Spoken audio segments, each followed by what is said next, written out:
ಓ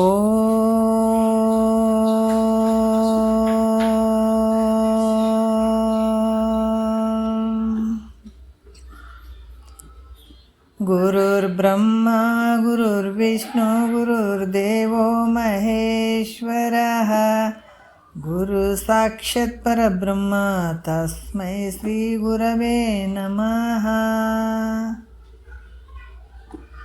ಧ್ಯಾನ ಮೂಲ ಗುರು ಮೂರ್ತಿ ಪೂಜ್ಯ ಮೂಲ ಗುರು ಪಾದ ಮಂತ್ರ ಮೂಲ ಗುರು ವಾಕ್ಯ ಮುಕ್ತಿ ಮೂಲ ಗುರು ಕೃಪಃ. ಶ್ರೋತ್ರಿಯ ಬ್ರಹ್ಮನಿಷ್ಠ ಸದ್ಗುರು ಬಸವಾನಂದರ ಪಾದಕಮಲಗಳಿಗೂ ಹಾಗೂ ಅವರ ಪ್ರತಿರೂಪದಂಥ ನಿಜಗುಣಪ್ಪನವರ ಪಾದಕಮಲಗಳಿಗೂ ನನ್ನ ದೀರ್ಘದಂಡ ಪ್ರಣಾಮಗಳನ್ನು ಸಲ್ಲಿಸುತ್ತಾ, ಸದ್ಗುರು ಮಾರ್ತಂಡ ಸಾಬಾಯಿ ಸದ್ಗುರುಗಳ ಪಾದಕಮಲಗಳಿಗೂ ಹಾಗೂ ರಾಯಪ್ಪ ಸದ್ಗುರುಗಳ ಪಾದಕಮಲಗಳಿಗೂ ನನ್ನ ದೀರ್ಘದಂಡ ಪ್ರಣಾಮಗಳನ್ನು ಸಲ್ಲಿಸುತ್ತಾ, ಗುರು ಸ್ವರೂಪರಾದಂಥ ನನ್ನ ಪತಿದೇವರಿಗೂ ಕೂಡ ನನ್ನ ದೀರ್ಘದಂಡ ಪ್ರಣಾಮಗಳನ್ನು ಸಲ್ಲಿಸುತ್ತಾ, ಮನದಲ್ಲಿ ಸ್ಮರಿಸಿಕೊಳ್ಳುತ್ತಾ, ತಮ್ಮೆಲ್ಲರಿಗೂ ವಂದಿಸುತ್ತಾ, ಇವತ್ತಿನ ಕೈವಲ್ಯ ಪದ್ಧತಿ ಒಳಗೆ ನಿಜಗುಂಡ್ರು ಭಾಳಷ್ಟು ವಿಚಾರಗಳನ್ನು ಹೇಳಿದ್ದಾರೆ. ಈ ಕೈವಲ್ಯ ಪದ್ಧತಿ ಒಳಗೆ ನಮ್ಮದು ನೀತಿ ಕ್ರಿಯಾಚರ್ಯ ಸ್ಥಳ ನಡೆದದ. ಅದರಲ್ಲಿ 5ನೇ ಪದವನ್ನು ನಾವು ನೋಡ್ತಾ ಇದ್ದೇವೆ. ಇದು ಯಾವುದ್ರ ಬಗ್ಗೆ ಹೇಳ್ತಾ ಇದ್ದಾರಾ ಅಂತಂದ್ರೆ, ನಮ್ಮ ವಿಷಯದ ಬಗ್ಗೆ, ನಮ್ಮಗಳ ಬಗ್ಗೆ, ನಾವು ಹುಟ್ಟಿ ಬಂದದ್ದು, ನಮ್ಮ ಶರೀರದಲ್ಲಿ ನಡೆಯುವಂಥ ವ್ಯವಹಾರ, ಪ್ರತಿಯೊಂದು ವಿಚಾರವನ್ನು ಅವರು ಹೇಳ್ತಾ ಇದ್ದಾರೆ. ಈ 5ನೇ ಪದದಲ್ಲಿ ಹೇಳ್ತಾರೆ, ನಮ್ಮೊಳಗೆ ಭಾಳಷ್ಟು ಸುಖ ದುಃಖ ಮೋಹ ಮಮಕಾರ ಇವೆಲ್ಲ ತೋರ್ತಾವೆ. ಇದಕ್ಕೆ ಯಾವುದರಿಂದ ತೋರ್ತಾವ್ರಿ ಇವು ಅಂದ್ರೆ, 5ನೇ ಪದದಲ್ಲಿ ಭಾಳಷ್ಟು ಅದ್ಭುತವಾಗಿ ಹೇಳ್ತಾರೆ. ತನ್ನೊಳು ಸುಖ ದುಃಖ ಮೋಹಾದಿಗಳು ತೋರಲ್ ಉನ್ನಿಪ್ಪುದು ಅವನ್ನೆಲ್ಲ ಗುಣಮಯವೆಂದು ಅಂತ ಹೇಳ್ತಾರೆ. ಇವೆಲ್ಲದ್ರ ಗೊತ್ತಾಗ್ತವೇನ್ರಿ ನಮಗೆ? ಇವ್ಯಾವುದರಿಂದ ಅಂತಂದ್ರೆ, ಗುಣದಿಂದ ನಮ್ಮಲ್ಲಿ ಸುಖ ದುಃಖಗಳು ತೋರ್ತಾವಂತ ಹೇಳ್ತಾರೆ ಅವರು. ಯಾಕಂದರೆ ಪ್ರತಿಯೊಬ್ಬ ವ್ಯಕ್ತಿಯಲ್ಲಿ ಸತ್ವ ರಜೋ ತಮೋ ಗುಣಗಳು ಅದಾವೆ. ಈ ಸತ್ವ ರಜೋ ತಮೋ ಗುಣಗಳಿಂದ ನಮ್ಮಲ್ಲಿ ಸುಖ ದುಃಖ ಮೋಹಾದಿಗಳು ಇವೆಲ್ಲ ತೋರ್ತಾವೆ ಅಂತ ಅವ್ರು ಹೇಳಕತ್ತಾರೆ.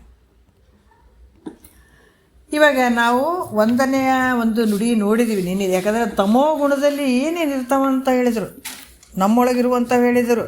ನಮಗಿಂಥ ಭಾವ ಇತ್ತಂದ್ರೆ ನಮ್ಮಲ್ಲಿ ತಮೋ ಗುಣ ಐತಿ ಅಂತ ತಿಳ್ಕೊಳ್ಬೇಕಾಗ್ತದೆ.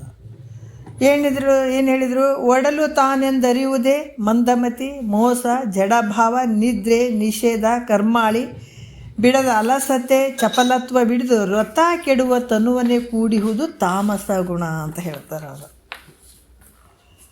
ನಾವು ಸಾಮಾನ್ಯವಾಗಿ ನೋಡ್ರಿ, ಅಕ್ಕಿ ಒಳಗಾಗಲಿ ಜೋಳದಾಗಲಿ ಗೋಧಿ ಒಳಗಾಗಲಿ ಏನಾದ್ರು ಕಲ್ಲಿದ್ರೆ ನಾವೇನು ಹಂಗೆ ಬೀಸ್ಕೊಂಡು ಬಂದು ನಡಿತದ ಬಿಡಂತೀವಿ ಯಾವತ್ತಾದ್ರೆ.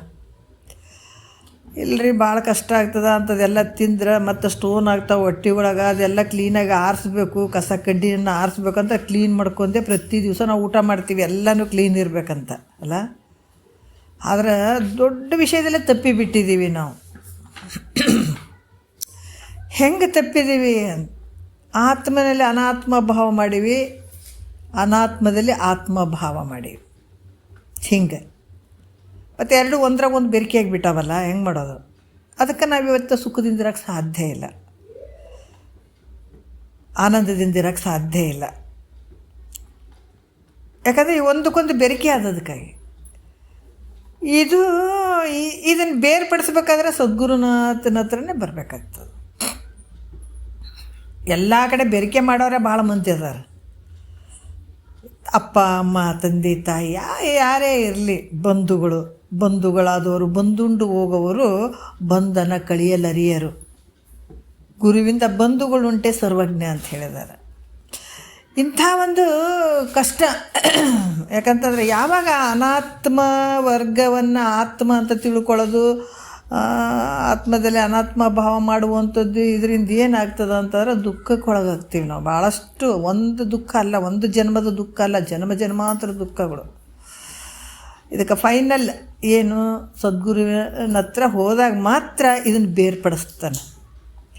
ಅದಕ್ಕೆ ನಮ್ಮಲ್ಲಿರುವಂಥ ಈ ಗುಣಗಳು ಏನು ಅದಾವ, ಇದರಿಂದ ನಮಗೆ 2ರಿಂದ ಬಂಧ ಆಗ್ತದೆ. ಒಂದು ಗುಣ ನಮ್ಮನ್ನು ಮೋಕ್ಷಕ್ಕೆ ತೊಗೊಂಡು ಹೋಗ್ತದೆ, ಅವು 2 ಗುಣಗಳು ನಮ್ಮ ಎಲ್ಲರ ಹತ್ರ, 3 ಗುಣಗಳು ಎಲ್ಲರ ಹತ್ರನೂ ಅದಾವೆ. ಅದಕ್ಕೆ ಮನುಷ್ಯನಿಗೆ ವಿವೇಕ ಅನ್ನುವಂಥದ್ದು ಐತೆ. ಆತ ಪ್ರಯತ್ನಪಟ್ಟು ಇವನ್ನೆಲ್ಲ ಮಾಡ್ಕೊಳ್ಬೇಕಾಗ್ತದೆ. ಈ ಸತ್ವಗುಣ ಅನ್ನುವಂಥದ್ದು ಅಲ್ಲಿ ಶಾಂತತೆ ಇರುವಂಥದ್ದು, ವಿಷಯಗಳು ಹೇಳಿದಂಥದ್ದು ತಿಳಿಯುವಂಥದ್ದು ನಾನಾ ರೀತಿಯಿಂದ ಅಲ್ಲೇ ಆಗ್ತಾವೆ. ಪ್ರಶಾಂತ ಇರ್ತದೆ ಮನಸ್ಸು, ವಾತಾವರಣ. ಯಾಕಂದ್ರೆ ಮನಸ್ಸಿನ ಅದಕ್ಕೆ ಇಲ್ಲಿ ಕೂಡ ಏನು ಹೇಳ್ತಾರೆ, ಇಂಥ ಮನಸ್ಸೇನು ಇರ್ತದೆ, ಇಂಥ ಮನಸ್ಸಿನಿಂದಲೇ ನಾವು ಇಂಥ ವಿಚಾರವನ್ನು ಕೇಳೋಕ್ಕೆ ಸಾಧ್ಯ. ಅದು ಯಾಕೆ ಹೇಳ್ತಾರೆ ಇದನ್ನು ಅನ್ನೋದನ್ನು ನಾವು ಅರ್ಥ ಮಾಡ್ಕೊಳ್ಬೇಕು. ಯಾವಾಗ ಮನಸ್ಸು ಏಕಾಗ್ರತೆ ಇರ್ತದೆ, ಪ್ರಶಾಂತತೆ ಇರ್ತದೆ, ಸಮಾಧಾನ ಇರ್ತದೆ, ನೆಮ್ಮದಿ ಇರ್ತದೆ, ಅಂಥ ಒಂದು ಮನಸ್ಸಿನಲ್ಲೇ ಗುರುನಾಥನ ವಾಕ್ಯಗಳು ಕೆಲಸ ಮಾಡ್ತಾವೆ. ಅದಕ್ಕೆ ಇದಕ್ಕಿಂತ ಮೊದಲು ಅಂತಃಕರಣ ಶುದ್ಧಿ ಆಗ್ಬೇಕಂತ ಯಾಕೆ ಹೇಳಿದ್ದಾರೆ ಅಂತಂದ್ರೆ, ಮಲ ವಿಕ್ಷೇಪ ದೋಷಗಳೇನಿರ್ತಾವೆ ಇದು ಕೇಳಲಾರ್ದಂಗೆ ಮಾಡ್ತದೆ. ಅದು ಕೇಳಕ್ಕೆ ಕೊಡೋಂಗಿಲ್ಲದ ಆ ದೋಷಗಳು ಇದ್ದು ಅಂದ್ರೆ ಕುಂದ್ರಕ್ಕಾಗಂಗಿಲ್ಲ. ಅದೇ ನಿಷ್ಕಾಮ ಒಂದು ಪುಣ್ಯದ ಫಲ ಹಿಂದೆ ಜನ್ಮ ಜನ್ಮಾಂತರದಿಂದ ಏನಾದರೂ ಮಾಡ್ಕೊಂಡು ಬಂದಿದ್ರೆ ಇಲ್ಲಿ ಭಾವ ಬರ್ತದೆ, ಕುಂತು ಕೇಳ್ಬೇಕನ್ನುವಂಥ ಭಾವ ಬರ್ತದೆ. ಅಲ್ಲಿ ಕೂಡ ಏನಂದ್ರೆ ಸದ್ಗುರು ವಾಕ್ಯ ಕೇಳಬೇಕಾದ್ರೆ ನಾವು ಈ 3 ಗುಣಗಳು ಏನದಾವ ಅಲ್ಲಿ ಸತ್ವ, ರಜೋ, ತಮೋ ಮತ್ತು ರಜೋ ಗುಣಗಳನ್ನು ಕೆಳಮುಖ ಮಾಡಿಕೊಂಡು ಮೇಲ್ಮುಖವಾಗಿ ಸತ್ವಗುಣವನ್ನೇ ಜಾಸ್ತಿ ಮಾಡ್ಕೊಳ್ಬೇಕಾಗ್ತದೆ ನಾವು. ಅದಕ್ಕೆ ಸತ್ವಗುಣಕ್ಕೆ ಕೆಲವೊಂದು ವಿಚಾರಗಳನ್ನು ಹೇಳ್ತಾರೆ. ನಾವು ಏನೇನು ಮಾಡ್ಕೊಂಡು, ಯಾಕಂದ್ರೆ ನಾವು ಎಷ್ಟಿರ್ತದೆ ಅಷ್ಟರ ಮೇಲೆ ತೃಪ್ತಿ ಪಡುವಂಥದ್ದು, ಆಸೆ ಪಡದೇ ಇರುವಂಥದ್ದು ಹಲವಾರು ವಿಚಾರಗಳನ್ನು ನಾವು ಇದನ್ನು ಮಾಡಿಕೊಂಡಾಗ ನಮಗೆ ಸತ್ವಗುಣ ಯಾವತ್ತು ಮೇಲ್ಮುಖವಾಗಿ ಉಳಿಲಿಕ್ಕೆ ಸಾಧ್ಯ ಆಗ್ತದೆ. ಹಂಗಾಗಿ ಇಲ್ಲಿ ಏನು ತಮೋ ಗುಣದಲ್ಲಿ ಈ ಏನೇನು ಇರ್ತಾವ ಅನ್ನುವಂಥದ್ದು ಹೇಳ್ತಾರೆ. ಒಡಲು ತಾನೆಂದರಿಯುವುದೇ ಅಂತ ನಿನ್ನೆ ವಿಷಯದಲ್ಲಿ ಬಂದದೆ. ಯಾಕಂದ್ರೆ ಈ ಶರೀರ ಮಿಥ್ಯೆ ಆಗ್ಯದ, ಆಮೇಲೆ ಇದು ಒಂದೇ ಕಾಲದಲ್ಲಿ ತೋರ್ತದೆ, ಜಾಗ್ರದಲ್ಲಿ ಮಾತ್ರ ತೋರ್ತದೆ, ಸ್ವಪ್ನದಲ್ಲಿ ಸುಸುಪ್ತಿಯಲ್ಲಿ ತೋರಂಗಿಲ್ಲ.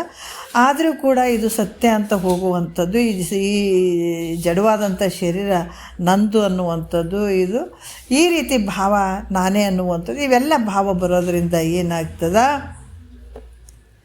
ಇದು ಕೂಡ ತಮೋ ಗುಣದಲ್ಲಿ ಬರುವಂಥದ್ದು. ಈ ಮೋಸ ಅನ್ನುವಂಥದ್ದು ಇರುವುದೊಂದು ತಿಳಿಯುವುದೊಂದು, ಇರುವಂಥದ್ದೊಂದು ತಿಳಿಯುವಂಥದ್ದು. ಇದು ಜಡ ಯಾವುದು ತಮೋ ಗುಣದಲ್ಲೇ ಬರ್ತದೆ ಅದು. ಯಾಕಂತಂದ್ರೆ ಈ ಕಪ್ಪೆ ಚಿಪ್ಪು ಈಗ ಹೋಗ್ಬೇಕಾದಾಗ ಅದು ಕಪ್ಪೆ ಚಿಪ್ಪು ಅಂತ ಇರ್ತದೆ. ಅಲ್ಲಿ ಏನಾಗ್ತದೆ, ಹೋಗ್ತಾ ಇರಬೇಕಾದ್ರೆ ಅದು ತಿಳ್ಕೊಳ್ಳುವಂಥ ಕಪ್ಪೆ ಚಿಪ್ಪಿಗೆ ತಿಳ್ಕೊಳ್ಳುವಂಥ ಹೋಗೋ ದಾರಿ ಒಳಗೆ ಕಪ್ಪೆ ಚಿಪ್ಪು ಬಿದ್ದದ ನೋಡಿಬಿಟ್ಟು ಬೆಳ್ಳಿ ಅಂತ ತಿಳ್ಕೊಳ್ಳುವಂಥದ್ದು.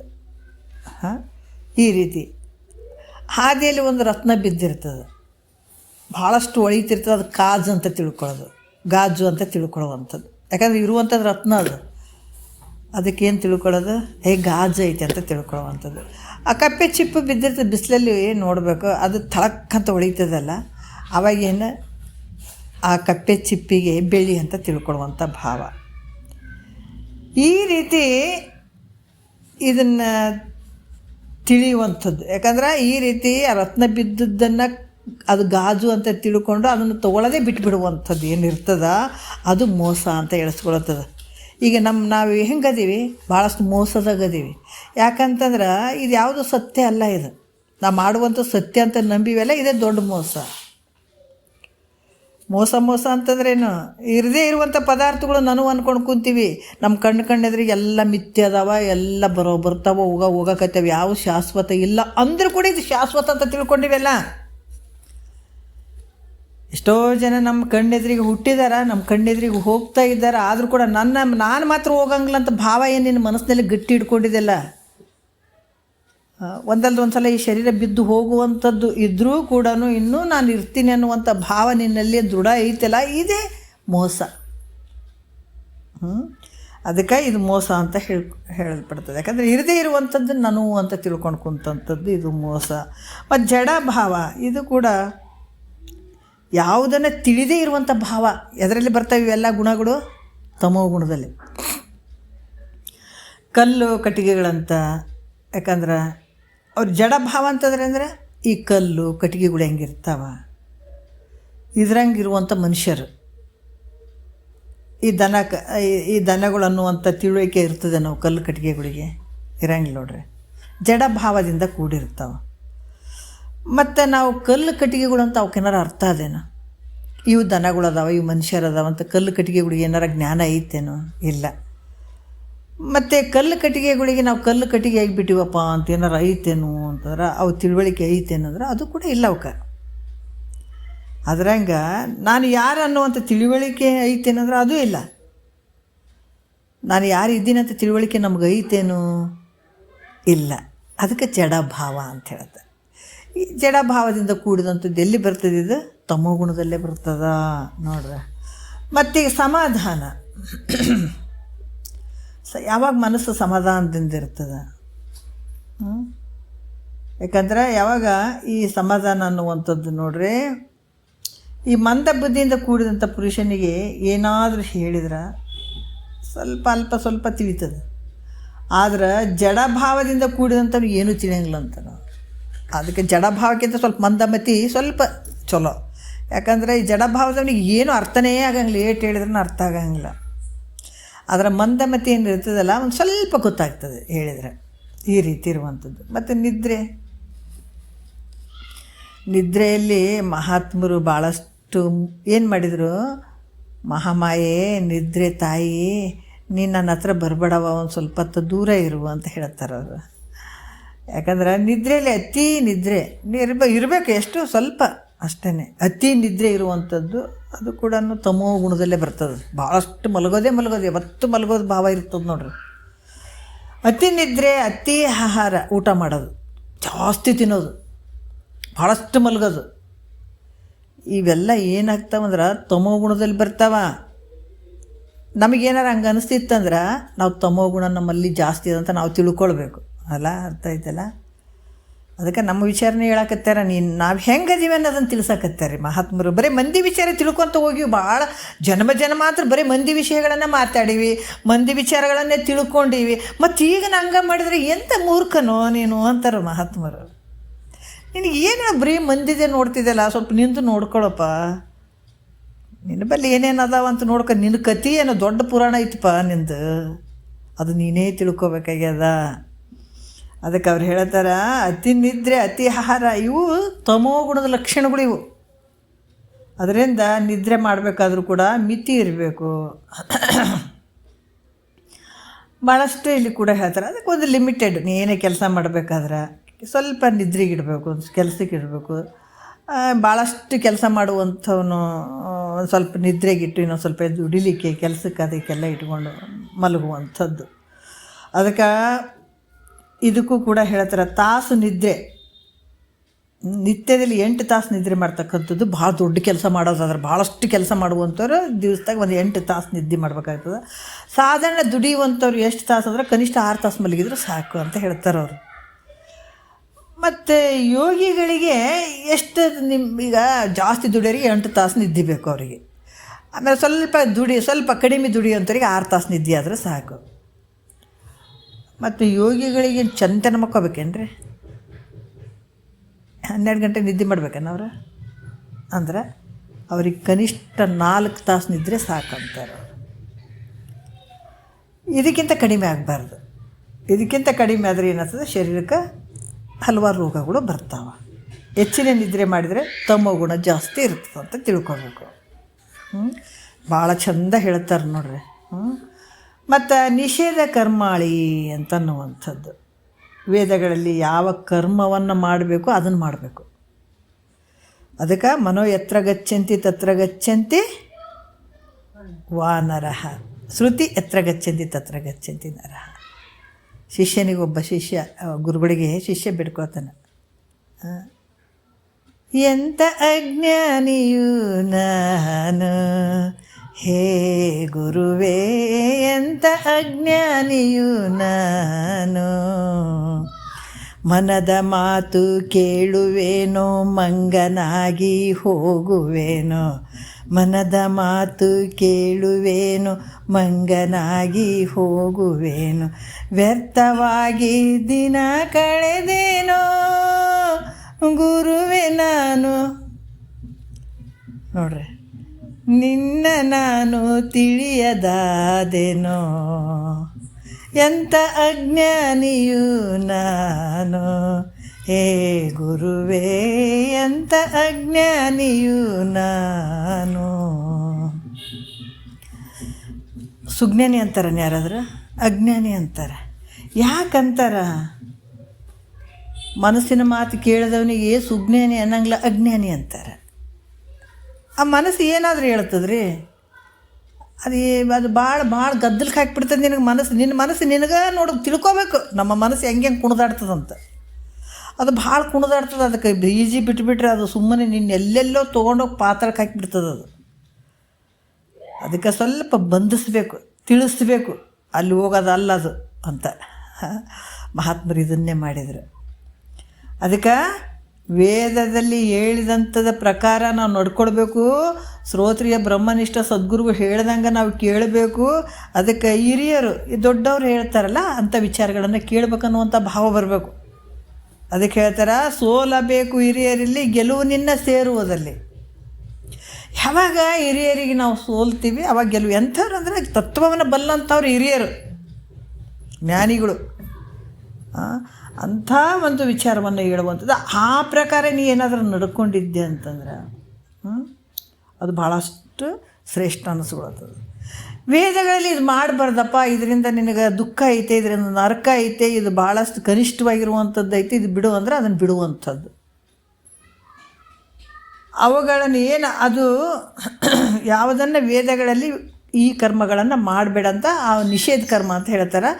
ಅದು ಯಾವಾಗ ಮಾಡಬಾರ್ದಂತ ಹೇಳಿದಾಗ ಅದನ್ನು ಬಿಡುವಂಥದ್ದು.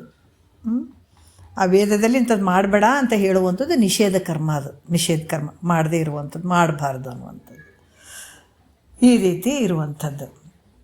ಮತ್ತು ಬಿಡೋದು ಅಲಸತೆ, ಇದು ತಮೋ ಗುಣದಾಗೆ ಬರ್ತದೆ. ಇವೆಲ್ಲ ಗುಣಗಳಿದ್ವು ಅಂದರೆ ತಮೋ ಗುಣ ನಮ್ಮಲ್ಲಿ ಭಾಳ ಅದಾವಂತ ನಾವು ಜಾಗ್ರ ಆಗಬೇಕು, ಇದನ್ನು ಬಿಟ್ಕೊಳ್ಬೇಕು.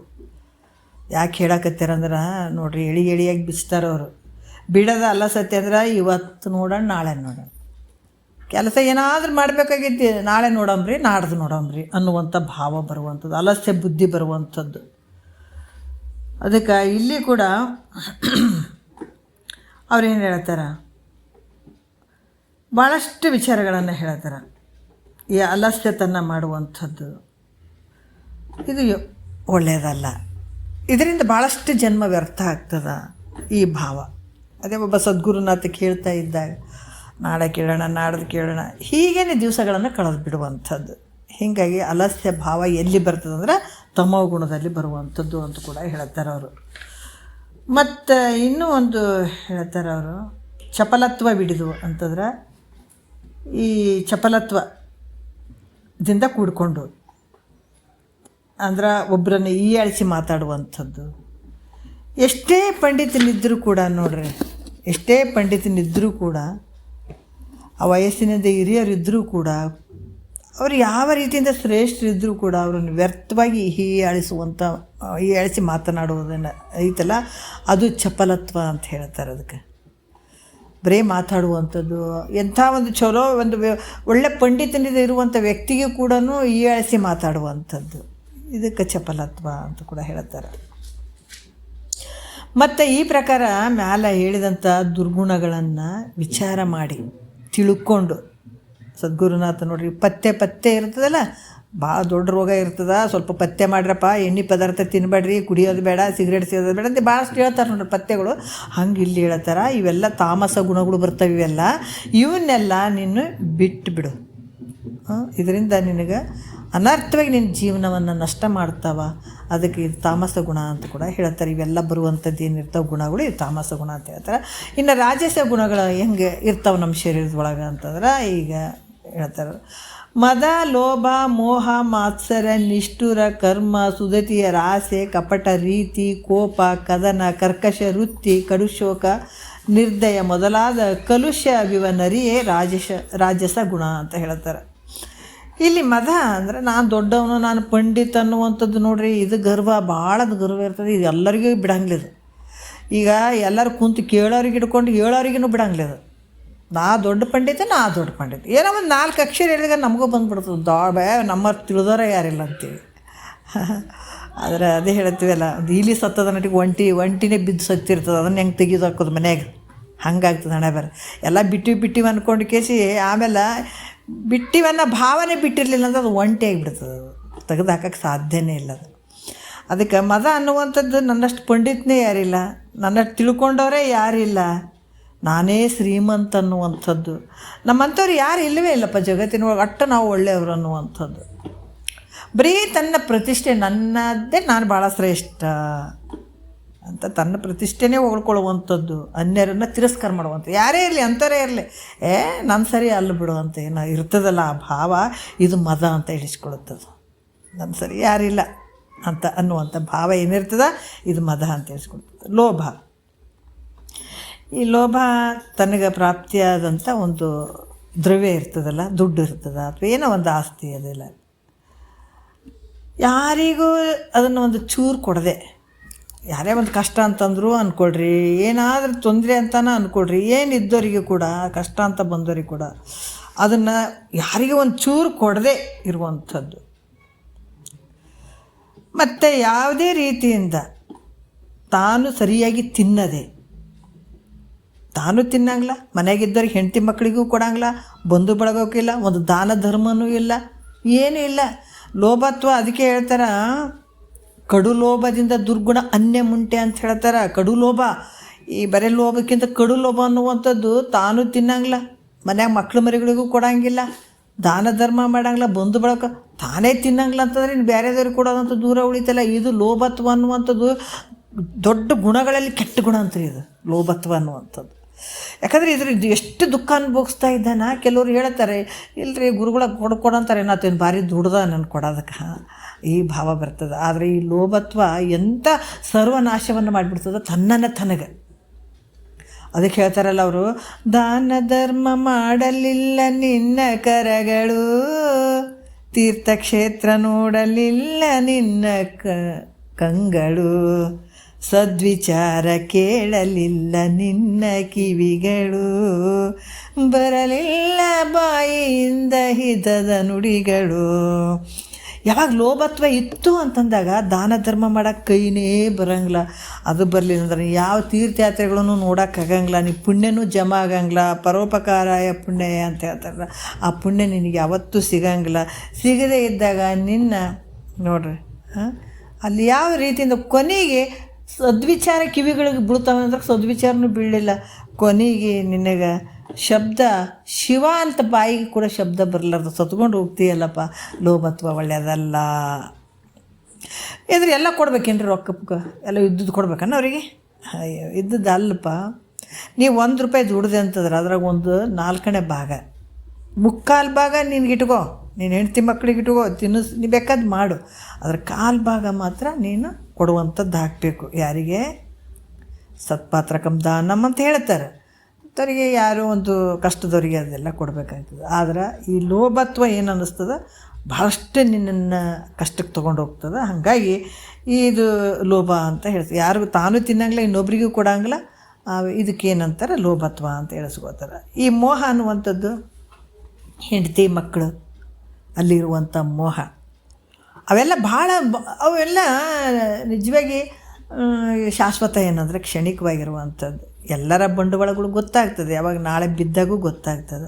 ಬಹಳಷ್ಟು ಪ್ರೀತಿ ಅದಾರಪ್ಪ ಅಂತಂದ್ರೆ ನಮ್ಮಿಂದ ದೂರನೂ ಆಗಿರ್ತಾರೆ. ಯಾಕಂದ್ರೆ ಒಂದಲ್ದೊಂದು ಸಲ ಶರೀರ ಹೋಗುವಂಥದ್ದು ಯಾವುದು ಶಾಶ್ವತ ಅಲ್ಲ.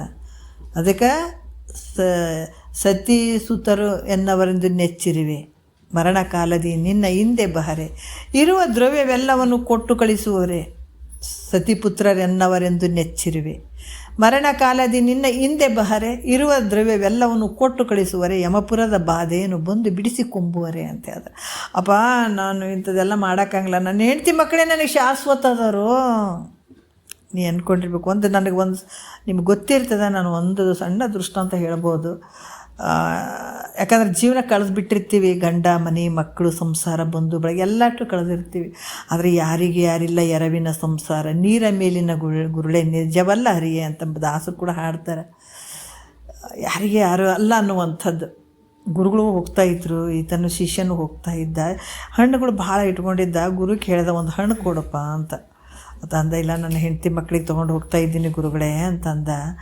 ಅಂದ, ಹೌದು ನಿನ್ನ ಹೆಂಡತಿ ಮಕ್ಕಳು ಭಾಳ ನಿನಗೆ ಪ್ರೀತಿ ಮಾಡ್ತಾರೆ, ಹೌದು ನನಗೆ ಪ್ರಾಣಕ್ಕೆ ಪ್ರಾಣ ಅದಾರ, ಅವರು ಪ್ರಾಣಕ್ಕೆ ಪ್ರಾಣ ಕೊಡ್ತಾರಪ್ಪ ಅಂತ ಅಂದ.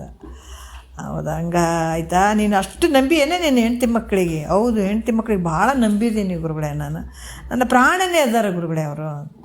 ಆದರೆ ಒಂದು ಪರೀಕ್ಷೆ ಮಾಡೋಣ, ಏನದು, ನಾಳೆಗೆ ನಾ ಬರ್ತೀನಪ್ಪ, ನನ್ನಲ್ಲಿ ಇರುವಂಥದ್ದು ಒಂದಿಷ್ಟು ಇದು ಕೊಟ್ಟಾತ, ವಿಭೂತಿ ಥರ ಕೊಟ್ಟ, ಇದನ್ನು ಹಚ್ಕೋ, ನಾಳೆ ನೀನು ಇದು ಹಚ್ಕೊಂಡ ತಕ್ಷಣವೇ ನಿನ್ನ ಇಂದ್ರಿಯಗಳೆಲ್ಲ ಬಿದ್ದೋಗ್ಬಿಡ್ತಾವೆ. ಆದ್ರೆ ಶ್ರವಣೇಂದ್ರಿಯ ಮಾತ್ರ ಇರ್ತದೆ, ಕಿವಿ ಮಾತ್ರ ಕೇಳಿಸ್ತಾ ಇರ್ತದೆ, ಉಳಿದವೆಲ್ಲ ನಿಷ್ಕ್ರಿಯ ಆಗಿಬಿಟ್ಟಿರ್ತಾವೆ. ನೀನು ಸತ್ತಂಗೆ ಬಿದ್ದಿರ್ತೀವಿ ನೋಡು, ಅವಾಗ ಯಾರ್ಯಾರ್ದು ಹೆಂಗೆ ಇರ್ತದೆ ನಿನಗೆ ಗೊತ್ತಾಗ್ತದೆ ಅಂತಂದು. ಆಯಿತು ಗುರುಗಳೇ ಆತ ತೊಗೊಂಡೋದ ವಿಭೂತಿ ಹಚ್ಕೊಂಡ, ಆಯಿತು. ಒಮ್ಮೆಲೆ ಏನಾಯಿತು, ಇಂದ್ರಿಯಗಳೆಲ್ಲ ಬಿದ್ದಂಗೆ ಅದು ಸತ್ತಂಗೆ ಬಿದ್ದುಬಿಟ್ಟ. ಕಿವಿ ಒಂದು ಕೇಳಕತ್ತದ, ಹೆಂಡ್ತಿ ಅಳೋದು ಕರೆಯೋದು, ಮಕ್ಕಳು ಮರಿಗಳು ಎಲ್ಲರೂ ಬಂದರು. ಬಂದ ನಂತರ ನಮ್ಮಪ್ಪ ಸತ್ತನಂತ, ಇವರು ಗಂಡ ಸತ್ತನಂತ ಆಕಿ ಎಲ್ಲರೂ ಹಂಗೆ ಶುರು ಮಾಡಿದ್ರು, ಅಳೋದು ಶುರು ಮಾಡಿದರು. ಆವಾಗ ನಮ್ಮ ಈಕೆ ಹೆಂಡ್ತಿ ಹೇಳ್ತಿದ್ದಳು, ನೀವು ಓದಿ ನನಗೆ ಬಿಟ್ಟು ಏನು ಕೊಟ್ಟು ಏನು ಮಾಡಿದೆ ಅಂತ. ಮಾಮೂಲಿ ಇವರು ಅಳಕತ್ತಿದ್ರು, ಅಪ್ಪ ನಾವ್ಹೆಂಗೆ ಮಾಡಮ್ಮಪ್ಪ ನೀವು ಓದಿ ಅಂತ. ಮಗ ಅಳಕತ್ತಿದ್ದ, ನಿನಕ್ಕಿಂತ ಮೊದಲು ನಾವು ಹೋಗ್ಬೇಕಾಗಿತ್ತು, ನೀನೇ ಓದಿಲ್ಲ ಮಗನೇ ಅಂತ ತಾಯಿ ಅಳತಿದ್ದಳು, ಎಲ್ಲರೂ ಅಳಕತ್ತಿದ್ರು. ಆವಾಗ ಗುರುಗಳು ಅಲ್ಲಿಗೆ ಬಂದರು, ಸುಮಾರು ಹೊತ್ತಾದ ಮೇಲೆ ಬಂದರು. ರೀತಿ ಕೇಳ್ಸಕತ್ತಿದ್ದ, ನೋಡು ಗುರುಗಳು ಎಷ್ಟು ತಪ್ಪು ಹೇಳ್ಯಾರ, ಎಷ್ಟು ಸುಳ್ಳು ಹೇಳ್ಯಾರ, ನನ್ನ ಹೆಂಡ್ತಿ ಹೆಂಗೆ ಬಿಟ್ಟು ಓದಿ ನೀನು ಅಂತ. ಆಕೆ ಎಷ್ಟು ಗೋಳಾಡಕತ್ತಾಳ, ನನ್ನ ಮಕ್ಕಳು ನೀನು ಇರಲಿಲ್ಲ ಅಂದ್ರೆ ನಾನು ಹೆಂಗಪ್ಪ ಅಂತ ಇವ್ರು ಅಳಕತ್ತಾರ. ನಮ್ಮವ್ವ ನಾನೇ ಹೋದ್ರೆ ಚಲೋ ಆಗ್ತಿತ್ತು, ನೀನು ಓದಿಲ್ಲ ಮಗನೇ ಅಂತ ನಮ್ಮವ್ವ ಅಳ್ತೇವೆ. ಎಷ್ಟು ಪ್ರೀತಿ ಅದು ನನ್ನ ಮ್ಯಾಲ ಅಂತ ಖುಷಿ ಆಗ್ತಿದ್ದತ್ತ ಒಳಗೆ. ಗುರುಗಳು ಬಂದರು. ಬಂದುಗಳನ್ನೇ ಆ ಗುರುಗಳಿಗೆ ಅವ್ರು ಹೇಳಿದ್ರು, ಹೌದು ನಿಮ್ಮ ಅಪ್ಪ ತೀರ್ಕೊಂಡಿದ್ದಾನ, ಇರಲಿ, ನಾನು ಒಂದು ಕೆಲಸ ಮಾಡಬೇಕು. ಏನದು, ನಾನು ಬದುಕಿಸ್ತೀನಿ ಅಂತಂದ. ಎಲ್ಲರಿಗೆ ಮತ್ತು ಗಾಬರಿ ಆಗೋದಲ್ಲ, ಬದುಕ್ತಾನಂದಗಾನೆ ಗಾಬರಿ ಆಗಿಬಿಡ್ತು. ಅಥವಾ ಒಂದು ಹೇಳಿದೆ, ಮನ್ಯಾಗ ಒಂದು ತಂಬಿಗೆ ಹಾಲು ತೊಗೊಂಡು ಬರ್ರಿ ಅಂತಂದ. ಅವರು ಒಳಗಡೆ ಹಾಲಿದ್ದವು, ಒಂದು ತಂಬಿಗೆ ಒಳಗೆ ಹಾಲು ತಂದು ಕೊಟ್ಟರು. ಇನ್ನು ಕುಡಿಬೇಕಂತೇಳಿ ಅದು ಅತ್ತ ಏನು ಹೇಳಿದ, ಇದನ್ನು ಯಾರು ಕುಡಿತೀರಿ, ಕುಡೀರಿ, ನೀ ಕುಡಿಯವ, ನಿನ್ನ ಗಂಡ ಬದುಕ್ತಾನಂತ ಹೆಂಡ್ತಿಗೆ ಕೊಟ್ಟ. ಹೆಂಡ್ತಿ ಆಯಿತು ಗುರುಗಳೇ, ಎಷ್ಟು ಕುಡಿದ್ರೆ ಬದುಕ್ತಾನಂದ್ರೆ ನಾನು ಯಾಕೆ ಕುಡಿಯಬಾರ್ದು, ಕುಡಿತೀನಿ ಗುರುಗಳೇ ಅಂತಂದು ಬಾಯಿಗೆ ಹಾಲು ಹಾಕ್ಕೊಳಕ್ಕೆ ಹೋದಗಳನ್ನೇ ಸ್ವಲ್ಪ ತಡಿಯಮ್ಮ ಅಂತಂದ್ರೆ, ಏನದು, ನೀನು ಹಾಲು ಕುಡಿತಿದ್ದೀನಿ, ನೀ ಸಾಯ್ತಿದ್ದೀನಿ, ನಿನ್ನ ಗಂಡ ಬದುಕ್ತಾನ ಅಂತಂದು ಪಟ್ನ ಕೆಳಗಿಟ್ಟಳು. ಯಾಕ್ರಿ ಗುರುಗಳೇ ಹೆಂಗೆ ಮಾತಾಡ್ತೀರಿ, ನಾನು ಕುಡ್ದು ನಾನು ಸಾಯ್ಬೇಕಾ, ಸತ್ತೋಗ್ಯಾನು ಹೋಗ್ಲಿ ಬಿಡು, ಹೆಂಗೋ ಜೀವನ ಮಾಡಿದ್ರಾಯ್ತು ಅಂದಳಾಕಿ. ಅದು ಎಂಥ ಒಂದು ಬೇಜಾರಾಗಿಬಿಡ್ತು. ಅಬ್ಬಾ ಕೇಳಕತ್ತೇನತ್ತ ಅಂದಗಳನ್ನೇ. ಮತ್ತು ಮಕ್ಕಳಿಗೆ ಕೇಳ್ದೆ, ಅಪ್ಪ ನೀವರ ಕುಡೀರೋ ಅಂತ 3 ಮಕ್ಕಳಿಗೆ ಕರೆದು ಕೇಳ್ದೆ. ನಾವಿನ್ನೂ ವಯಸ್ಸಾದವ್ರು ಅದೀವಿ, ನಾವೇನು ಹೋಗ್ಯದ ನಮಗೆ, ನಮ್ಮ ಅಪ್ಪಗೆಲ್ಲ ವಯಸ್ಸಾಗಿತ್ತು, ನಾವು ಹೋಗ್ಲಿ ಬಿಡು ಗುರುಗಳೇ, ನಾವ್ಯಾಕೆ ಸಾಯಮ್ ನಮ್ಮ ಅಪ್ಪನ ಸಲಗಂತ ಅವರು ಅಂದರು. 3 ಜನನೂ ಅಂದರು. ಎದ್ದು ಬಿಟ್ರು. ಅಲ್ಲೇ ಅಂತಂದಾತ. ಆಯಿತಾ. ಆಮೇಲೆ ಅವ್ರು ಹೋಗಂದೆ, ಯವ್ವ ನನಗಿಂತ ಮೊದಲು ನೀನು ಓದಲ್ಲ, ನೀನು ಇರ್ಬೇಕಾಗಿತ್ತು, ನಾವು ಹೋಗ್ಬೇಕಾಯ್ತು ಅಂತ ಅಳ್ತಿದ್ದಿಲ್ಲ, ನಿನ್ನ ಮಗನ ಸಲ ನೀನಾರ ಕುಡಿ ಅಂತಂದ. ಯಪ್ಪ ನಾನೆಲ್ಲಿ ಕುಡಿಲೋ ಯಪ್ಪ ಮತ್ತು ಹೋಗ್ಲಿ ಬಿಡಿ ಅಪ್ಪ ಅಂತ ಆಕಿನೂ ಎದ್ದು ಬಿಟ್ಟಳು. ಬಂದು ಬಳಗದಾರ, ನಾವ್ಯಾಕೆ ಕುಡಿಯಮ್ಮಂತ ಅವ್ರು ಎಲ್ಲರೂ ಎದ್ದೋದ್ರು. ಆತಗನಿಸ್ತು, ನಡಗಿಬಿಟ್ಟ ಮನುಷ್ಯ. ಇಡೀ ಜೀವನನೇ ಅವ್ರ ಸಲ ಮುಡುಪಾಗಿ ಇಟ್ಟನೆಲ್ಲ ನಾನು ಅಂತ ಭಾಳಷ್ಟು ನೊಂದ್ಕೊಂಡ. ಕೊನೆಗೆ ಗುರುಗಳು ಏನು ಮಾಡಿದ್ರು, ಇಲ್ಲ ನಾನೇ ಕುಡಿತೀನಿ ಅಂತ ಹೇಳ್ಬಿಟ್ಟು ಅವ್ರು ಕೂಡೋದು ಒಂದು ವಿಭೂತಿ ಹಚ್ಚಿದಂಗೆ ಮಾಡಿದ್ರು ಎದ್ದು ಕುಂತ. ಗುರುಗಳೇ ನನಗೆ ಗೊತ್ತಾಯ್ತು, ಎಲ್ಲನೂ ಗೊತ್ತಾಯ್ತು ಅಲ್ಲ. ಈ ರೀತಿ ವಾಲ್ಮೀಕಿ ಕತೆ ಕೂಡ ಬರ್ತದೆ. ಈ ರೀತಿಯಾಗಿ ಏನಾಯಿತು ಅಂತಂದಾಗ ನನಗೆ ಗೊತ್ತಾಯಿತು, ಎಲ್ಲನೂ ಗೊತ್ತಾಯ್ತಪ್ಪ. ಇನ್ಮೇಲೆ ನಾನು ಇರೋಕ್ಕಾಗಂಗಿಲ್ಲ, ನಿಮ್ಮಿಂದ ನಾ ಬರ್ತೀನಿ ಅಂತ ಪಾದ ಗಟ್ಟಿಯಾಗಿ ಇಟ್ಕೊಂಡ ಬೇಡ ಅಂಥೇಳಿ ಅವ್ರಿಗೆ ಏನೇನು ಉಪದೇಶ ಮಾಡಬೇಕಾಗ್ಯದ ಮಾಡಿ ಹೊರಟ್ರಂತ.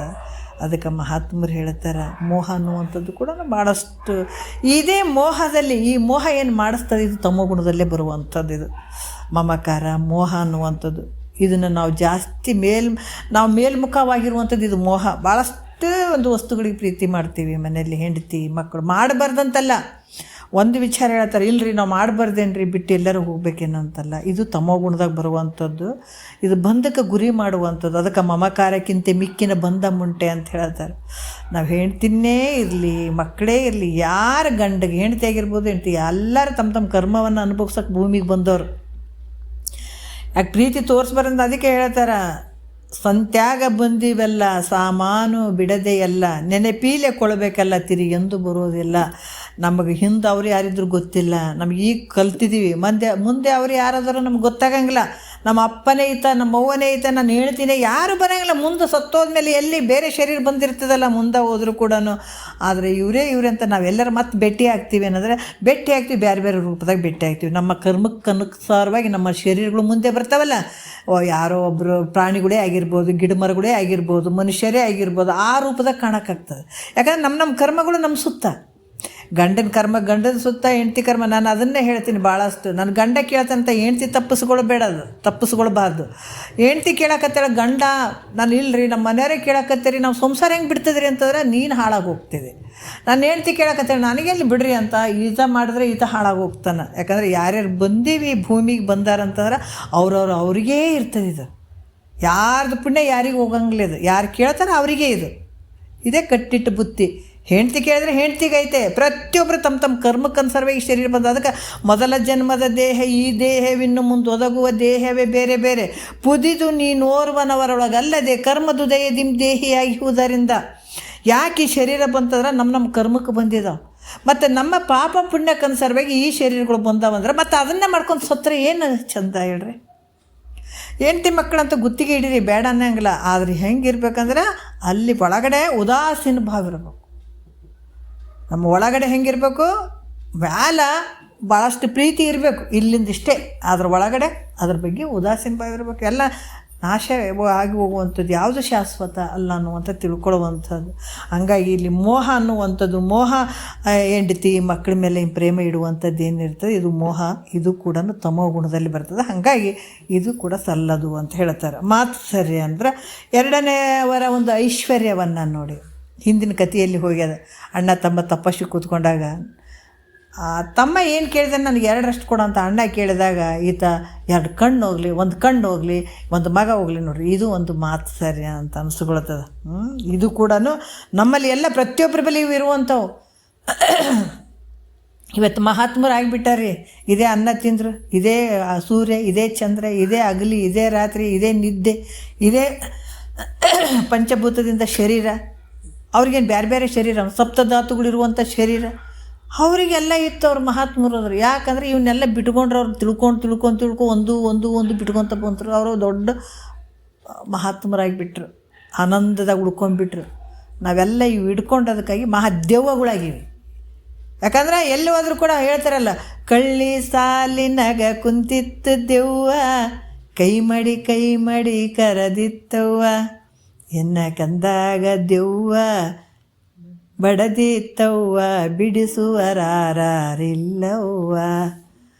ಬಾಳಿಯ ಬನದಾಗ ಕುಂತಿತ್ತು ದೆವ್ವ, ಭಾಳ ಮಂದಿ ಕೈ ಮಾಡಿ ಕರದಿತ್ತವ್ವ, ಎನ್ನ ಕಂದಾಗ. ನೋಡ್ರಿ ಎಷ್ಟು ಅದ್ಭುತವಾಗಿ ಮಹಾತ್ಮರು ಹೇಳ್ತಾರೆ.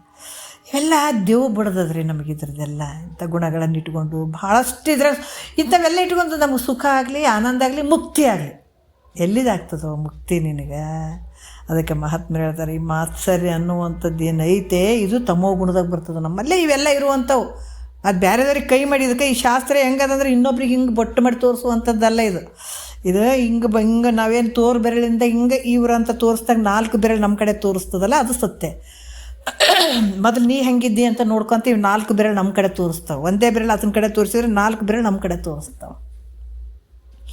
ಹಾಗಾಗಿ ಇದು ಮಾತ್ಸರ್ಯ ಅನ್ನುವಂಥದ್ದು ಕೂಡ ತಮೋ ಗುಣದಲ್ಲಿ ಬರ್ತದೆ. ಇದು ನಿಷ್ಠುರ ಅನ್ನುವಂಥದ್ದು ಕೆಲವ್ರು ಹೇಳ್ತಾರೆ, ನಾ ಮಾತಾಡಿದ್ರೆ ಅವರಿಗೆ ಟಚ್ ಆಗ್ಬೇಕು ನೋಡ್ರಿ, ಅವ್ರಿಗೆ ಗೊತ್ತಾಗಬೇಕು ಅಂತ ಈ ನಿಷ್ಠುರ ಮಾತುಗಳನ್ನು ಆಡುವಂಥದ್ದು, ಇನ್ನೊಬ್ರಿಗೆ ನೋವು ಕೊಡುವಂಥದ್ದು ಮಾತನ್ನು ಆಡುವಂಥದ್ದು, ಇದು ಕೂಡ ಭಾವ ತಮೋ ಗುಣದಲ್ಲೇ ಬರ್ತದೆ. ಕರ್ಮ ಒಂದಲ್ದು ಒಂದು ಕಾರ್ಯದಲ್ಲಿ ಪ್ರವೃತ್ತಿಯಾಗುವಂಥದ್ದು. ಮತ್ತು ಸುಧತಿಯರ ಆಸೆ ಅಂದರೆ ಇದು ಕೂಡ ಪರಸ್ತ್ರೀಯ ಇಚ್ಛೆಯನ್ನು ಮಾಡುವಂಥದ್ದು.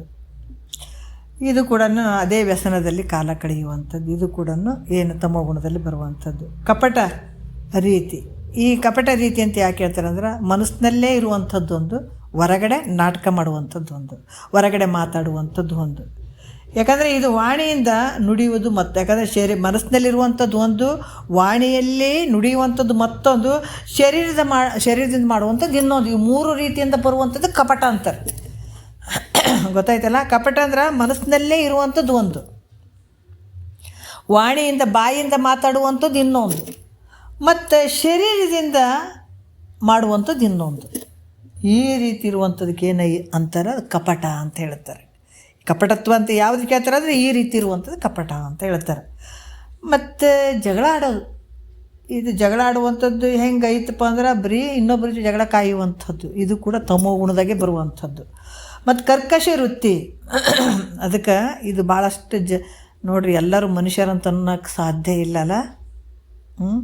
ಅದಕ್ಕೆ ಇಲ್ಲಿ ಹೇಳ್ತಾರೆ ಕರ್ಕಶ ವೃತ್ತಿ, ಯಾವಾಗಲೂ ಅನ್ಯರಿಗೆ ಕೆಡಕಾಗುವಂಥದ್ದು ಮಾತಾಡುವಂಥದ್ದು, ಕೆಡಕಾಗುವಂತಲೇ ಕೆಡಕಾಗುವಂಥ ಮಾತುಗಳನ್ನೇ ಆಡುವಂಥದ್ದು, ಇದಕ್ಕೆ ಕರ್ಕಶ ವೃತ್ತಿ ಅಂತ ಕೂಡ ಹೇಳ್ತಾರೆ. ಕಡು ಶೋಕ ಅಂದರೆ ಅತಿ ದುಃಖ, ಸದಾ ಕಾಲದಲ್ಲಿ ದುಃಖದಿಂದ ಕೂಡಿರುವಂಥದ್ದು, ಯಾವಾಗ ನೋಡಿದ್ರೆ ಬರೀ ದುಃಖದಿಂದೇ ಇರುವಂಥ ಭಾವಕ, ಅದು ಕಡು ಶೋಕ, ಇದು ಕೂಡ ತಮೋ ಗುಣದಾಗ ಬರ್ತದೆ. ನಿರ್ದಯ ಅಂತಂದ್ರೆ ಈ ದುಃಖದಲ್ಲಿ ಇರುವಂಥ ಜೀವಿಗಳಿಗೆ ಸ್ವಲ್ಪರ ಒಂದು ದಯ ಉಳ್ಳವನಾಗದೇ ಇರುವಂಥದ್ದು, ಅದಕ್ಕೆ ನಿರ್ದಯ ಅಂತ ಹೇಳ್ದು. ಅವ್ರಿಗೆ ಏನೇ ಒಂದು ಪ್ರಾಣಿಗೆ ತ್ರಾಸಾಗ್ತಾಯಿತ್ತು, ನೋವಾಗ್ತಿತ್ತು, ಯಾರೋ ಒಬ್ರಿಗೆ ತೊಂದರೆ ಇತ್ತಂದ್ರೆ ಒಂದು ಸ್ವಲ್ಪ ಪಾಪ ಅಯ್ಯೋ ಅಂತ ಮನಸ್ಸು ಕರಗಂಗಿಲ್ಲ ನೋಡ್ರಿ, ಇದು ನಿರ್ದಯ, ಇದು ತಮೋ ಗುಣದಾಗ ಬರ್ತದೆ. ಇದು ಅದಕ್ಕೆ ಇವೆಲ್ಲ ಹೆಂಗದವ ಅಂದ್ರೆ ದೋಷಗಳಿಂದ ಕೂಡಿದಂಥವು ಅದಾವ ನಮ್ಮೊಳಗೆ. ಇವು ನಮಗೇನಾಗ್ತದೆ ಅಂದ್ರೆ ಭಾಳ ದುಃಖಕ್ಕೆ ತೊಗೊಂಡು ಹೋಗ್ತಾವೆ. ನಮ್ಮ ಜೊತೆನೇ ನಮ್ಮ ಫ್ರೆಂಡೇ ಆಗಿರ್ತಾವೆ ಇವು ಅನ್ನೇ ಅಲ್ಲ, ಇವು ನಮ್ಮ ಜೊತೆಯಲ್ಲೇ ಬೆಳೆದಂಥ ಇವು. ನಾವು ಇವನ್ನ ಬೆಳೆಸ್ಕೊತ ಹೋಗೀವಿ, ಅದಕ್ಕೆ ನಮ್ಗೆ ಯಾಕೆ ನಮಗೆ ಸಂತೋಷ ಇಲ್ಲ ಅಂತಂದರೆ ಇವನ್ನ ಬೆಳೆಸ್ಕೊಂಡು ಬಂದದಕ್ಕಾಗಿ. ಅದಕ್ಕೆ ಮಹಾತ್ಮರು ಹೇಳ್ತಾರೆ, ಇದನ್ನು ತಿಳ್ಕೊಂಡು ಇವು ದೋಷದಿಂದ ಕೂಡಿದಾವಂತೇಳಿ ತಿಳಿದು ಇದನ್ನು ರಜೋಗುಣದಲ್ಲಿ ಬರುವಂಥ ವಿಚಾರಗಳು. ಇದು ರಜೋಗುಣ. ಈ ತಮೋಗುಣ ಮತ್ತು ರಜೋಗುಣ ಇವೇನು ಮಾಡ್ತಾವೆ, ನಿನಗೆ ದುಃಖಕ್ಕೆ ತೊಗೊಂಡು ಹೋಗ್ತಾವೆ ಈ ಗುಣಗಳು. ಅದಕ್ಕೆ ಜಗತ್ತಿನೊಳಗೆ ಯಾವ ವಸ್ತುಗಳು ನಿನಗೆ ಸುಖನೂ ಕೊಟ್ಟಿಲ್ಲ, ದುಃಖನೂ ಕೊಟ್ಟಿಲ್ಲ. ಯಾರು ನಿನಗೆ ಸುಖನೂ ಕೊಟ್ಟಿಲ್ಲ, ದುಃಖನೂ ಕೊಟ್ಟಿಲ್ಲ, ಆದರೆ ಆಗುವಂಥದ್ದು ನಿನ್ನೊಳಗೆ ನಡೆಯುವಂಥದ್ದು. ಯಾವುದೇ ಒಂದು ವಸ್ತುವನ್ನು ಬಯಸಿದಾಗ ಸಿಗದೇ ಇದ್ದಾಗ ದುಃಖ ಆಗ್ತದೆ, ಸಿಕ್ಕಾಗ ಸುಖ ಆಗ್ತದೆ. ಅದು ಯಾವುದರಿಂದ ತೋರಕತ್ತಾವ, ಈ ಗುಣಮಯದಿಂದ ಅಲ್ಲ, ಈ ರೀತಿ. ಮತ್ತು ಇನ್ನೂ ಒಂದು ಹೇಳ್ತಾರೆ, ಭಾಳಷ್ಟು ವಿಚಾರಗಳನ್ನು ಹೇಳ್ತಾರೆ. ಸಾತ್ವಿಕ ಗುಣಗಳು, ಸಾತ್ವಿಕ ಗುಣ ಇವೆಲ್ಲಿ ಇರ್ತಾವೆ ಅಂದ್ರೆ ನಮ್ಮೊಳಗೆ ಇರುವಂಥವು ನೋಡ್ರಿ, ಇವೆಲ್ಲ ಸತ್ವಗುಣ. ಅದಕ್ಕೆ ಈ ಶಾಸ್ತ್ರವನ್ನು ಕೇಳಬೇಕಾದ್ರೆ ಯಾವುದು ಗುಣ ಬೇಕ್ರಿ ಇದ್ರಾಗ? ಸತ್ವ ರಜೋ ತಮ. ಈಗ ನೋಡಿದ್ರೆ ಗೊತ್ತಾಯ್ತಲ್ಲ, ಈ ಸತ್ವ ರಜೋ ತಮ 3 ಗುಣಗಳು ನಂಬಲ್ಲಿ ಒಂದರಿಂದ ಒಂದು ಬರ್ತಾವೆ. ಈಗ ನಮಗೆ ಒಂದು ತಾಸು ಬಿಟ್ಟು ಅಲ್ರಿ ಆಗಲೇ ಒಂದು ತಾಸಿನಾಗ ಭಾಳ ಚಂದ ಇದ್ದೀನಿ ರೀ, ಈಗ ಯಾಕ್ರಿ ಎಷ್ಟು ಸಿಟ್ಟು ಮಾಡ್ಕೊಳಕತ್ತೇನಲ್ರಿ ಅಂತೀವಿ ಒಬ್ಬೊಬ್ಬರಿಗೆ, ಹೌದಲ್ಲ? ಇದೇ ಗುಣಗಳಿಂದ ಆಗಲೇ ರಜೋಗುಣ ಎದ್ದಿದ್ದು, ಸತ್ವಗುಣ ಎದ್ದಿತ್ತು, ಈಗ ರಜೋಗುಣ ಎದ್ದದ. ಈ ಸಿಟ್ಟು ಮಾಡ್ಕೊಳ್ಳೋದು, ಇನ್ನೊಬ್ಬರ ಬಗ್ಗೆ ಹಂಗೆ ಅನ್ನೋದು ಹಿಂಗೆ ಅನ್ನೋದು ಭಾಳಷ್ಟು ಒದರಾಡೋದು ಮಾಡ್ತಿರ್ತಾನೆ. ಅವಾಗ ಏನು ಎದ್ದದಂತ ತಿಳ್ಕೊಳ್ಬೇಕು, ರಜೋಗುಣ ಎದ್ದದಂತ ತಿಳ್ಕೊಳ್ಬೇಕು. ತಮಗುಣ ಅಲ್ಲಿ ಕೂಡ ಜಡತ್ವ ಭಾವ ಬರುವಂಥದ್ದು, ಏನು ಹೇಳಿದ್ರೆ ಕೇಳಂಗಿಲ್ಲ, ಬರೇ ಒಂಥರ ತಿನ್ನೋದು ಮಲಗೋದು ಇಂಥವೆಲ್ಲ ಗುಣಗಳು ಇರ್ತಾವೆ, ರಜೋಗುಣ ಆದಂತ ತಿಳ್ಕೊಳ್ಬೇಕು. ಅದಕ್ಕೆ ಈಗ ನಮಗೆ ಗೊತ್ತಾಯ್ತಲ್ಲ, ಅವಾಗ ಇದು ತಮಗುಣ ಅದಂತ ತಿಳ್ಕೊಬೇಕು. ಯಾವಾಗ ಈಗ ಗೊತ್ತಾದ ಮೇಲೆ ಏನು ಮಾಡಬೇಕು, ಇವನ್ನ ಕೆಳಗೆ ಹಾಕಬೇಕು, ಇದು ಅಲ್ಲ ಅಂಥೇಳಿ. ಈಗ ಇನ್ನೊಂದು ಮುಖ್ಯವಾಗಿರುವಂಥ ವಿಚಾರ ಏನು ಹೇಳ್ತಾರೆ, ಸಾತ್ವಿಕ ಗುಣ ಹೇಳ್ತಾರೆ. ನಮಗಿದು ಭಾಳ ಮುಖ್ಯ. ಇದು ಮನುಷ್ಯ ಪ್ರಯತ್ನ ಪಟ್ಟು ಈ ಗುಣವನ್ನು ಇಟ್ಕೊಳಕ್ಕೆ ನೋಡ್ಬೇಕು ಯಾವತ್ತು. ಯಾಕಂದರೆ ಸಾಧ್ಯ ಆಗಂಗಿಲ್ಲ ಅಂತೀರೇನ? ಖಂಡಿತ ಸಾಧ್ಯ ಆಗ್ತದೆ. ಯಾವತ್ತೂ ಸಾತ್ವಿಕ ಗುಣವನ್ನು ಮೇಲ್ಮುಖ ಮಾಡ್ಕೊಳ್ಳಿಕ್ಕೆ ನಮಗೆ ಸಾಧ್ಯ ಆಗ್ತದೆ. ಯಾವಾಗ ಸಾತ್ವಿಕ ಗುಣ ಮೇಲ್ಮುಖ ಮಾಡ್ಕೊಂಡಿವಿ ಅಂತಂದ್ರೆ ನಮಗೆ ಈ ಮಾರ್ಗ ಸಿಗ್ತದೆ, ಸದ್ಗುರು ವಾಕ್ಯ ತಿಳಿತಾವ, ನೀನು ಆನಂದವಾಗಿರೋಕ್ಕೆ ಸಾಧ್ಯ ಆಗ್ತದೆ. ಯಾವುದರಿಂದ? ಸತ್ವಗುಣದಿಂದ. ಈ ರಜೋ ತಮ ಗುಣದಿಂದ ಏನಂತಂದ್ರೆ ನಿನಗೆ ಇಹದಲ್ಲೂ ಸುಖ ಇಲ್ಲ, ಪರಲೋಕದಲ್ಲೂ ಸುಖ ಇಲ್ಲ. ನಿನಗೆ ಆನಂದವಾಗಿ ಇರಬೇಕಾಗಿತ್ತು. ನೋಡಿರಿ, ನಮ್ಗೆ ಈ ವಸ್ತುಗಳು ನಮಗೆ ಭಾಳ ಸಂಪತ್ತು, ಸಿರಿ ಸಂಪತ್ತಾದಾಗ ಸುಖ ಅಂತ ಅಂದ್ಕೊಂಡಿರ್ತೀವಿ. ಮೂರ್ಖ ಅಂತಾರೆ ಮಹಾತ್ಮರು. ಭಾಳ ಬಿಸಿಲು ಐತಪ್ಪ ಜಗತ್ತಿನೊಳಗೆ ಅಂತೇಳ್ಬಿಟ್ಟು ಕೇಸಿ ಎಲ್ಲ ಕಡೆ ಮ್ಯಾಟಾಕತ್ತದನ. ಏನು ಮಾಡೋಕ್ಕಾಗ್ತದೆ ಹೇಳ್ರಿ? ಭಾಳ ಬಿಸಿಲೈತು, ಕಣ್ಣು ಉರಿಯೋಕತ್ತೇವಂದ್ರೆ ನಮಗೇನು ಸ್ವಲ್ಪ ಸಿಂಪಲ್ ಏನು ಕಣ್ಣಿಗೆ ಚಸ್ಮಾ ಹಾಕ್ಕೊಳ್ಬೋದು, ಅಥವಾ ಕಾರಿಗೆ ಕೂಲಿಂಗ್ ಗ್ಲಾಸ್ ಹಾಕ್ಬೋದು. ಹೊರಗೆಲ್ಲ ತಂಪಾಗಿ ಕಾಣಕ್ಕೆ ಶುರುವಾಗ್ತದೆ, ಹೌದಲ್ಲ? ಹೊರಗೆಲ್ಲ ತಂಪು ಮಾಡೋಕ್ಕಾಗ್ತದನ? ಇಲ್ಲಲ್ಲ. ಅದ್ರಂಗ ಹೊರಗೆ ಭಾಳ ದುಃಖ ಐತ್ರಿ, ಜಗತ್ತು ಭಾಳ ದುಃಖದಿಂದ ಕೂಡ್ಯಾದ್ರಿ, ಅವ್ರು ತ್ರಾಸು ಕೊಟ್ಟಾರಿ. ಯಾಕೆ ತ್ರಾಸು ಕೊಟ್ಟಾರ? ಅಲ್ಲಿ ದುಃಖದಿಂದ ಕೂಡ್ಯ ಜಗತ್ತಂತ ನೀನು ಯಾಕೆ ಕೇಳಕ್ಕೆ ಹೋಗ್ತಿ? ನಿನ್ನ ಮನಸ್ಸಿನಲ್ಲಿರುವಂಥ ಈ ಗುಣಗಳನ್ನು ಬದಲಾವಣೆ ಮಾಡ್ಕೊಂಬಿಡು, ವಿಷಯಗಳನ್ನು ತಿಳ್ಕೊಂಡ್ಬಿಟ್ಟು ನೀನು ವಿಷಯಗಳ ಅಪೇಕ್ಷೆ ಮಾಡಿದೆ. ಸಾತ್ವಿಕ ಗುಣವನ್ನು ಯಾವಾಗ ಮೇಲ್ಮುಖ ಮಾಡ್ಕೊಳ್ತಿದ್ದಿ ಆವಾಗ ನಿನ್ನ ಭಾವ ಸಾತ್ವಿಕ ಭಾವ ಆದಾಗ ನೋಡುವಂಥ ಜಗತ್ತು ಕೂಡ ತಂಪಾಗಿ ಕಾಣಿಸ್ತದ. ಅರ್ಥ ಆಯ್ತಲ್ಲ? ಯಾರಿಂದನೂ ಸುಖನೂ ಇಲ್ಲ ದುಃಖನೂ ಇಲ್ಲ, ನಿನ್ನ ಭಾವದಲ್ಲಿ ತಿಳ್ಕೊಂಬಿಡು, ಎಲ್ಲ ಆನಂದಮಯವಾಗಿ ಕಾಣ್ತದೆ. ಈ ರೀತಿ ಮಾಡ್ಕೊಡಕ್ಕೆ ಸದ್ಗುರು ವಾಕ್ಯವನ್ನು ಕೇಳಲಿಕ್ಕೆ ಈ ಮುಖಾಂತರ ನಾವು ಸದಾಕಾಲ ಆನಂದವನ್ನು ಪಡ್ಕೊಳ್ಳಿಕ್ಕೆ ಸಾತ್ವಿಕ ಗುಣ ಭಾಳ ಮುಖ್ಯ ಆಗ್ತದೆ. ಅದರಲ್ಲಿ ಏನೇನು ಮಾಡ್ಕೊಳ್ಬೇಕ್ರಿ ಸಾತ್ವಿಕ ಗುಣದಿಂದ, ಅದು ಯಾವ ರೀತಿ ಇರ್ತದೆ ಅನ್ನುವಂಥದ್ದನ್ನು ಅದನ್ನು ನಾಳೆ ನೋಡೋಣ. ಸಾತ್ವಿಕ ಗುಣದ ವಿಚಾರ ನಾಳೆ ನೋಡೋಣ. ಇವೆರಡು ತಮೋ ಗುಣಗಳು, ಮತ್ತು ತಮೋ ಗುಣ ಮತ್ತು ರಜೋಗುಣ ನಮ್ಮ ಬಂಧಕ್ಕೆ ಗುರಿ ಮಾಡ್ತಾವೆ. ಆದಷ್ಟು ಇವನ್ನ ತಿಳ್ಕೊಂಡು ಮತ್ತಿಷ್ಟೆಲ್ಲ ಹೇಳಿದ್ರಿ ನಮ್ಗೆ ಅರ್ಥನೇ ಆಗೋಲ್ದು ಅಂತ ಅನ್ಕೋಬೇಡ್ರಿ. ಅದಕ್ಕೆ ಬಹಳ ಕೇಳಬೇಕಂತ ಹೇಳುವಂಥದ್ದು. ಎಷ್ಟು ಸಲ ನಾವು ಕೇಳ್ತಾ ಹೋಗ್ತೀವಿ ಅಷ್ಟು ನಮಗೆ ಬಡಿತಾವೆ ಇವು. ಒಂದೇ ಸಲಕ್ಕೆ ಕೇಳಿದ್ಗನೆ ಹೆಂಗೆ ಹತ್ತುತ್ತದೆ ಹೇಳ್ರಿ. ಜನ್ಮಾಂತರದಿಂದ ಇದೇ ಅಜ್ಞಾನದಲ್ಲಿ ಬಂದಂಥವ್ರು, 84 ಲಕ್ಷ ಜೀವರಾಶಿಯಿಂದ ಇದೇ ಅಜ್ಞಾನದಲ್ಲಿ ಬಂದಂಥವ್ರಿಗೆ ಒಂದೇ ಸಲ ಇಂಥ ವಿಷಯಗಳು ತಟ್ಟುತ್ತವೆ ನಮ್ಮ ಬುದ್ಧಿಗೆ, ಅಂದ್ರೆ ತಟ್ಟಂಗಿಲ್ಲಲ್ಲ. ಇದಕ್ಕೆ ಪದೇ ಹೇಳ್ತಾ ಹೋದಾಗ ಆವಾಗ ಅದಕ್ಕೆ ಟಚ್ ಆಗ್ತದೆ. ಮತ್ತು ಇಲ್ಲರಿ ನಮ್ಗೆ ಇಷ್ಟು ಹೇಳಿದ್ರೆ ನನಗೆ ಅರ್ಥನೇ ಆಗೋಲ್ದಂತ ಬಿಟ್ಟರೆ ಅದು ನಷ್ಟ ಯಾರಿಗೆ ಆಗ್ತದೆ? ಬಿಟ್ಟವ್ರಿಗೆ ಆಗ್ತದೆ. ಹಾಗಾಗಿ ಈ ಜೀವನಕ್ಕೆ ಬಂದೀವಿ, ಸಾರ್ಥಕ ಅನ್ನುವಂಥದ್ದರ ಪ್ರತಿ ದಿವಸ ಸದ್ಗುರು ವಾಕ್ಯವನ್ನು ಕೇಳಿದಾಗ ಈ ತಮೋಗುಣ ಮತ್ತು ರಜೋಗುಣವನ್ನು ನಾವು ಕೆಳಮುಖ ಮಾಡ್ಕೊಂಡು ಸತ್ವಗುಣವನ್ನು ಮೇಲ್ಮುಖ ಮಾಡ್ಕೊಂಡು ಭಾಳಷ್ಟು ಆನಂದ ಐತಿ. ಆನಂದ ಎಲ್ಲೂ ಹೊರಗಡೆ ಸಿಗುವಂಥದ್ದಲ್ಲ. ಸುಖ ಆನಂದ ಇವ್ಯಾವ ಹೊರಗಡೆ ಸಿಗುವಂಥದ್ದಲ್ಲ, ನಮ್ಮೊಳಗೆ ಇರುವಂಥದ್ದು. ಅದನ್ನು ನಾವು ತಿಳ್ಕೊಬೇಕಷ್ಟೇ. ಮತ್ತು ಸತ್ವಗುಣ ಹೆಂಗದ ಅನ್ನುವಂಥದ್ದು ನಾಳೆ ನೋಡೋಣ. ಒಂದೆರಡು ಮತ್ತು ಗುರುಗಳ ಪಾದಕ್ಕೆ ಅರ್ಪಿಸಿ ಹರವು.